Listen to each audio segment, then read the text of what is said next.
ఇంటికి వచ్చేసాం. ఈరోజు దేవుడు చెప్తున్నాడు, నిన్ను నన్ను కూడా ఆయన ఆశీర్వదించడానికి ఇష్టపడుతున్నాడు.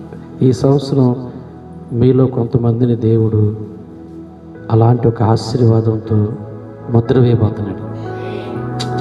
ఇక మిమ్మల్ని ఎవరు అడ్డుకోలేరు, మీ అభివృద్ధి ఎవరు అడ్డుకోలేరు. ఎవరికి అర్థం కాదు, అది మీకు పిచ్చెక్కేస్తుంది. పక్కన ఉన్న వాళ్ళకి, చుట్టూ ఉన్న వాళ్ళకి ఏం రాదు, ఏం అర్థం కాదు.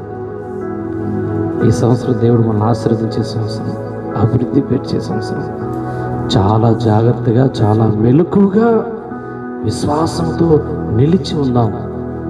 భయపడి అటు ఇటు మనం పరిగెత్తవలసిన అవసరం లేదు. ఇస్సాకుకు తోడుగా ఉన్న దేవుడు ఈరోజు మనతో అన్నాడు, నేను నీకు తోడుగా ఉన్నాను.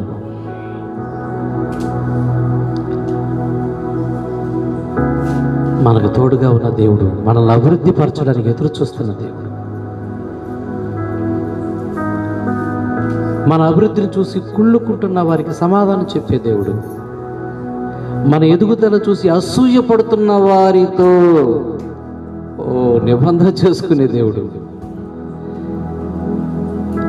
ఈ రాత్రి మన అందరి పక్షంగా ఉండి ఈ మాటలు మనకు చెప్తున్నాడు. ఈ సంవత్సరం నేను నీకు తోడుగా ఉండి ఆశీర్వదిస్తాను. ప్రార్థన చేసుకుంటాను.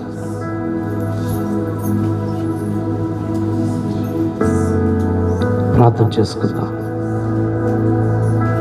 మనస్ఫూర్తిగా ప్రార్థన చేసుకుందాం, మనసారా కోరుకుంటూ ప్రార్థన చేసుకుందాం. ఎస్, నువ్వు ఎలాంటి ఒక అభివృద్ధి చూడాలని ఆశపడుతున్నావో కోరుకో. నువ్వు ఎలాంటి ఒక ఆశీర్వాదం నువ్వు ఈ సంవత్సరం పొందాలనుకుంటున్నావు, మనస్ఫూర్తిగా కోరుకో. అయ్యా, నన్ను మన్నించు, క్షమించు.